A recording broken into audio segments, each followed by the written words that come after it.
De noche no apagamos la heladera.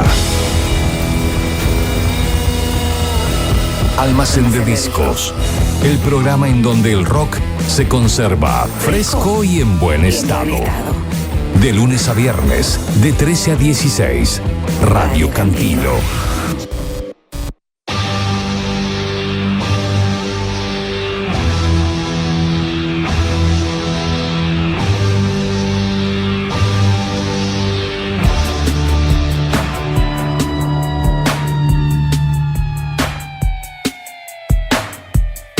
$14:22. El tema es así. El año pasado, creo que fue el año pasado, hablamos con este señor en el momento en que estaba a punto de comenzar, ya había hecho creo que la preproducción y estaba a punto de comenzar el trabajo que iba a llevar a la concreción de este documental que ahora se estrena en pocos días más en la próxima edición del Bafisi. Y no siempre uno tiene la chance de hablar con alguien antes de empezar el trabajo, esa misión si querés. Algunos trabajos tienen más pinta de cruzada que otros, y me parece que este es uno de ellos, y después de concretarlo. Si encima es amigo y es un grosso, el gusto es mucho mayor, porque hombre de radio, hombre del cine, hombre de muchas facetas. Vamos a hablar con Luis Díaz, que en pocos días va a estar estrenando su documental sobre un disco fundamental de la historia del punk en la Argentina. Luisito, ¿cómo te va? Buenas tardes. Hola, Bebe, ¿cómo andás? Che. Bien, querido. Gracias por atendernos otra vez. Debemos ser de los pocos que cumplimos doblemente la promesa, ¿no? De volver a hablar con esto terminado y de haberlo terminado. Porque yo creo recordar que cuando nos despedimos hace un año dijimos, bueno, vamos a hablar de esto cuando esté a punto de estrenarse. Y acá estamos. Bueno, finalmente, Héroes del 88.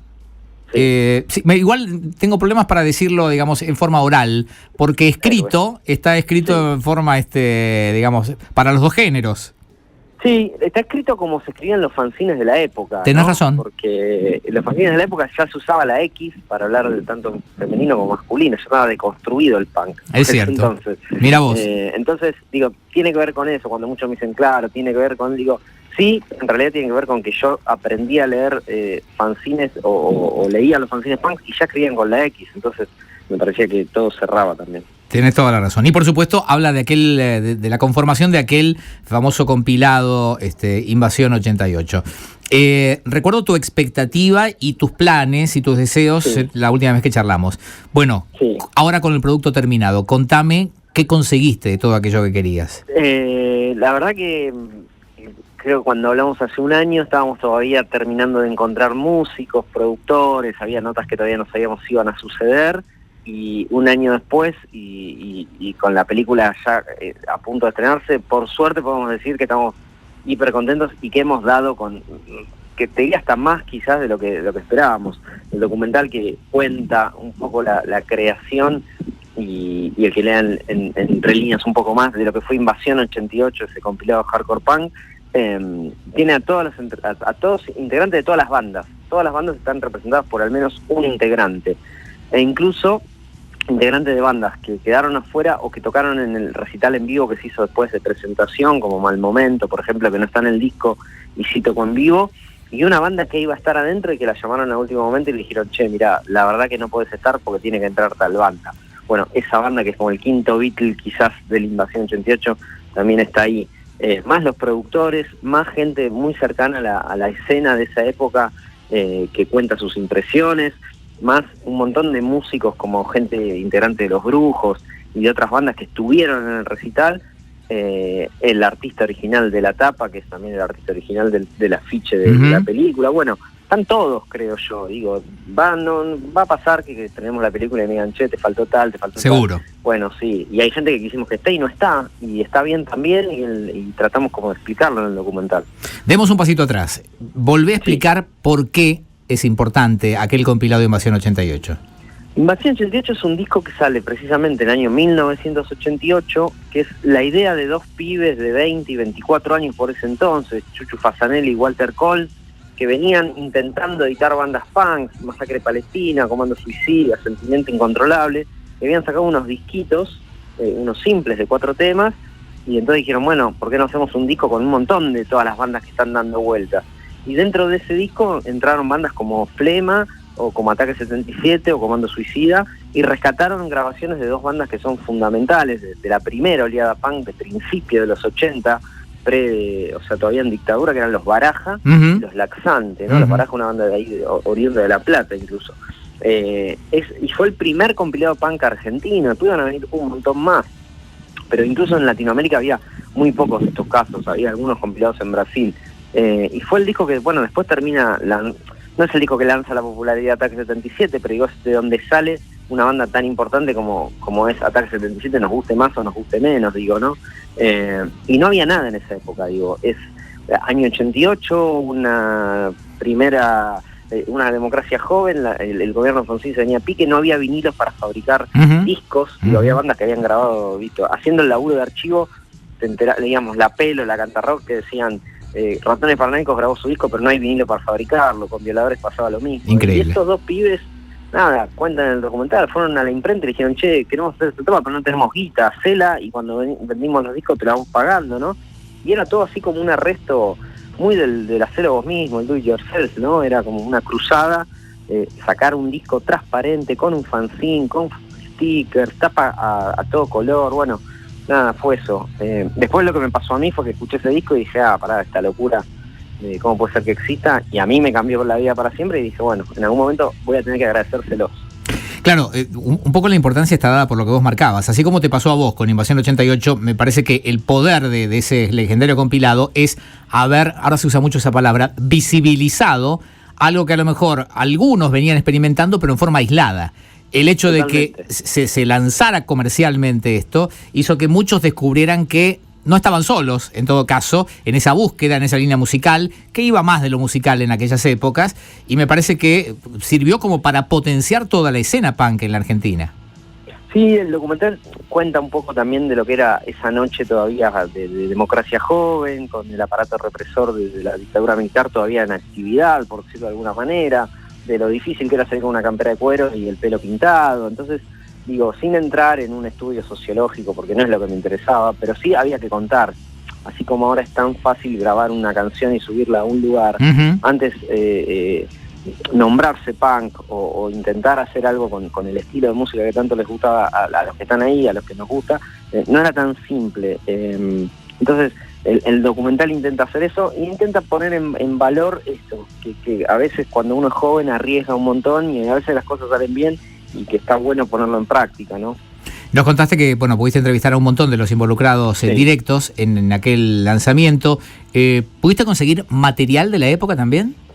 Ese es como un gran problema que tenemos de la falta de archivo, ¿no? Claro.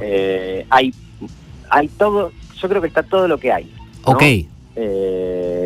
Hay mucho flyer, mucho volante de recital, hay grabaciones inéditas que no aparecieron en el disco, pero que las bandas habían grabado en esos demos que hacían para estar en Invasión, que no se escucharon nunca, y hay algunos videos de lo poco que hay, porque el disco cuando salió prometía un video home, ¿no? Porque el disco se presentó en Cemento en diciembre del 88 y lo grabaron, y bueno, ¿qué pasó con ese video?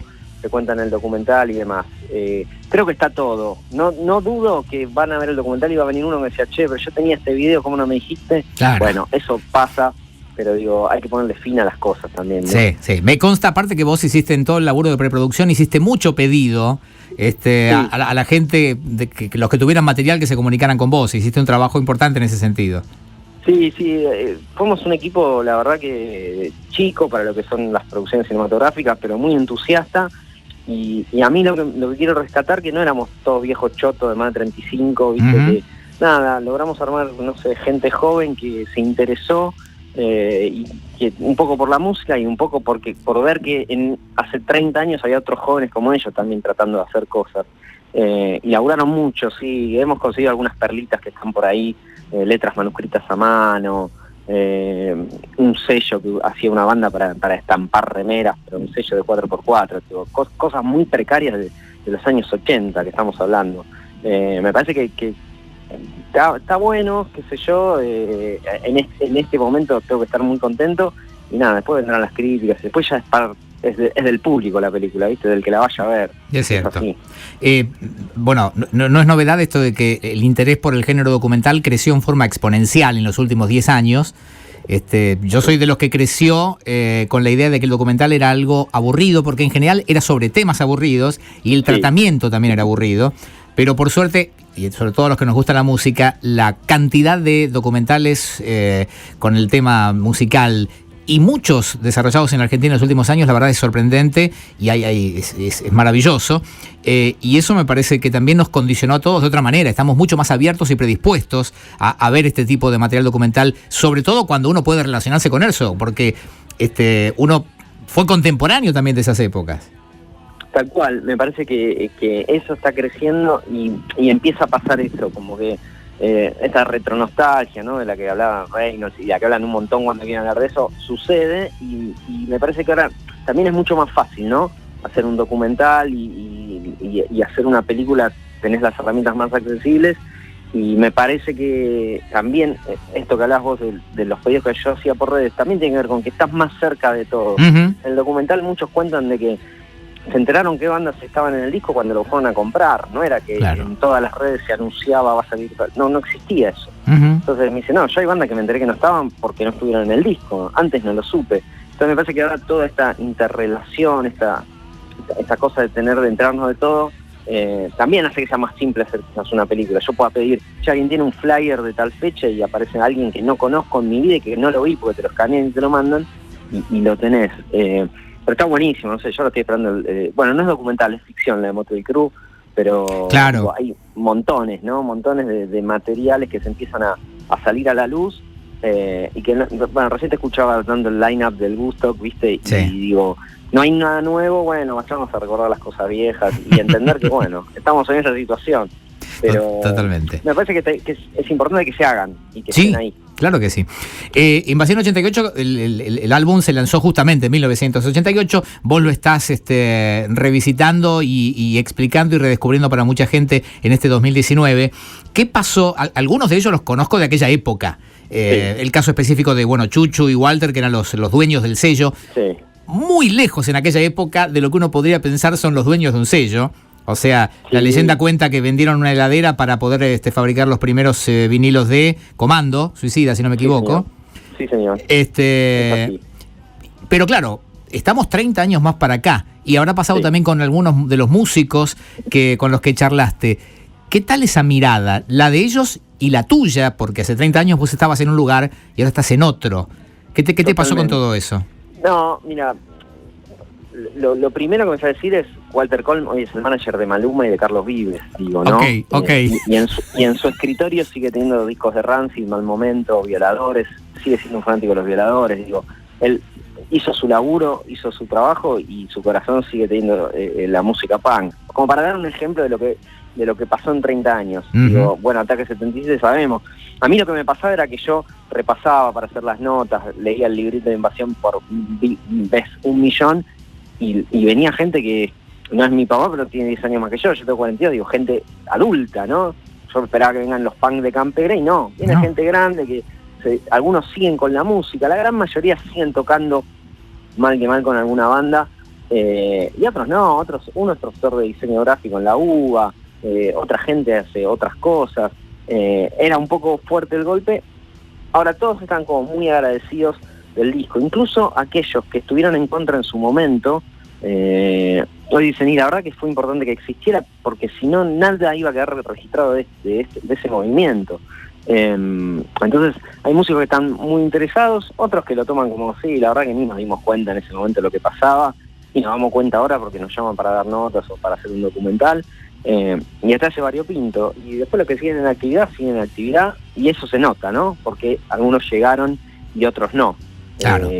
Ya la gente del momento dice que, por ejemplo, Ataque era una banda que ya en ese momento te das cuenta que era distinta, porque ensayaba más, porque era más profesional, porque esto, porque lo otro, y te das cuenta también hablando un poco con ellos.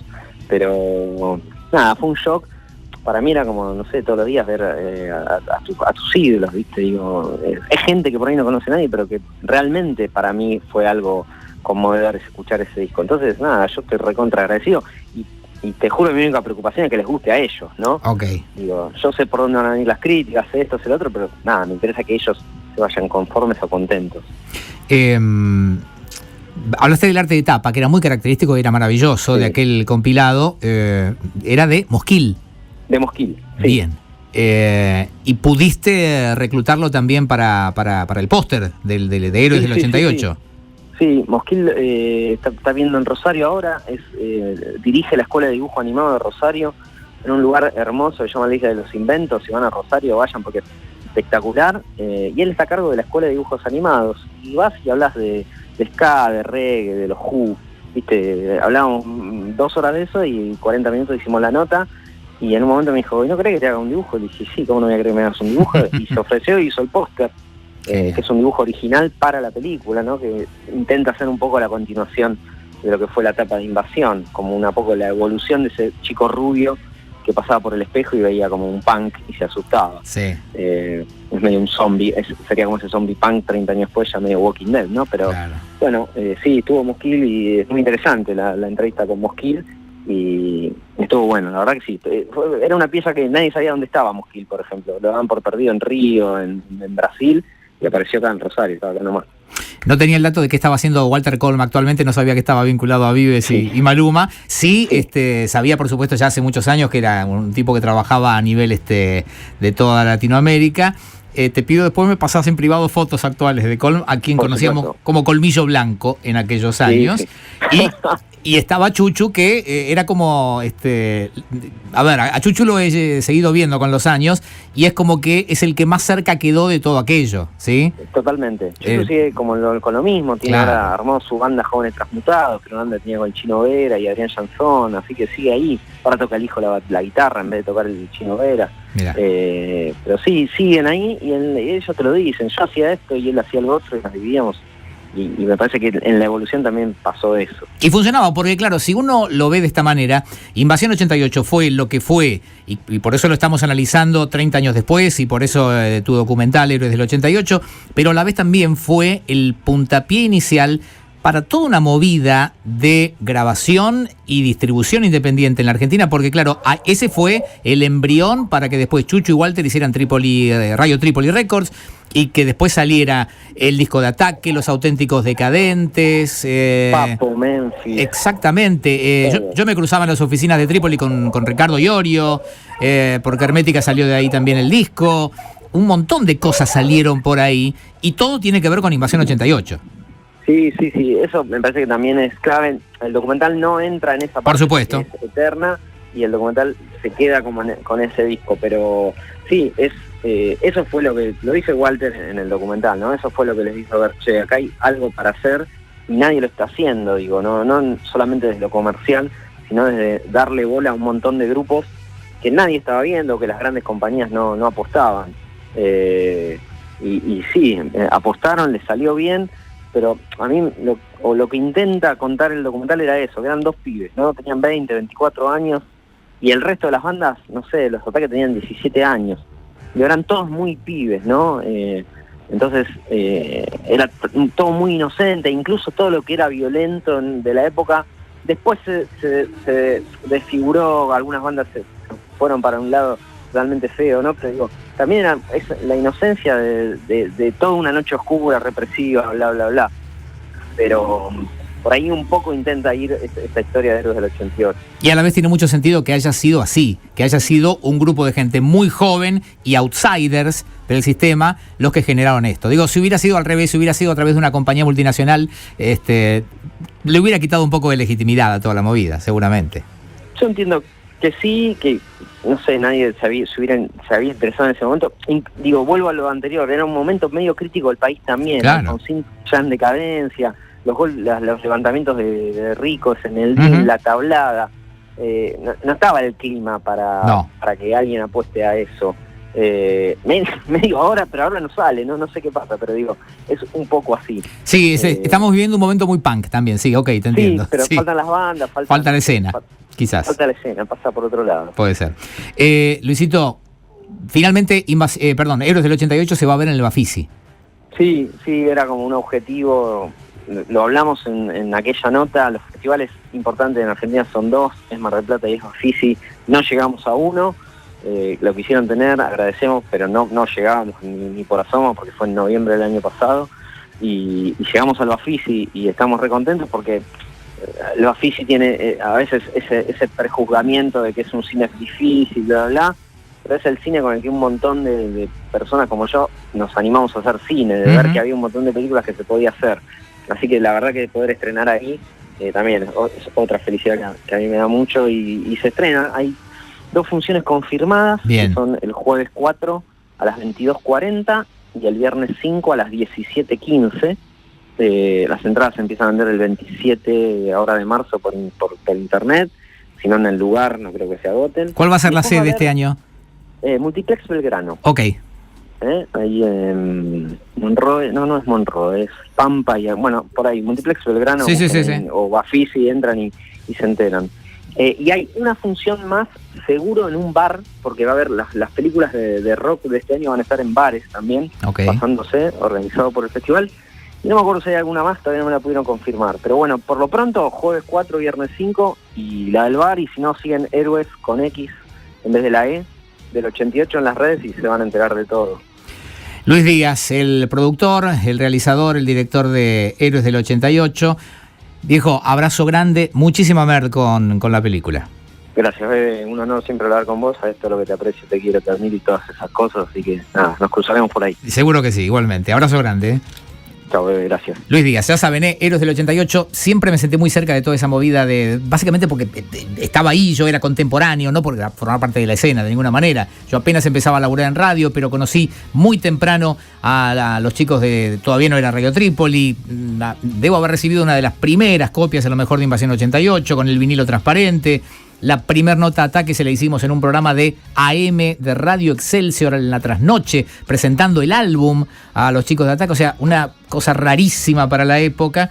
Y soy consciente, soy testigo de la importancia que tuvo ese compilado en ese momento. Por eso cuando Luis, con el que he laburado en radio y que me honró también invitándome a participar de su película, Lexter, cuando él empezó a contar que quería hacer este documental, me pareció maravilloso y me pareció que había que darle toda la difusión posible. Ya saben, entonces van a poder verla en el Bafisi, en esas 2 funciones confirmadas, una tercera que va a estar en un bar. Vayan a buscar la información a la página de Bafisi. Es el documental sobre este disco fundamental de la historia del punk en la Argentina. El compilado se llamó Invasión 88, el documental es Héroes del 88.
Genedix en 101.9, radiocantilo.com, Holiday in Cambodia.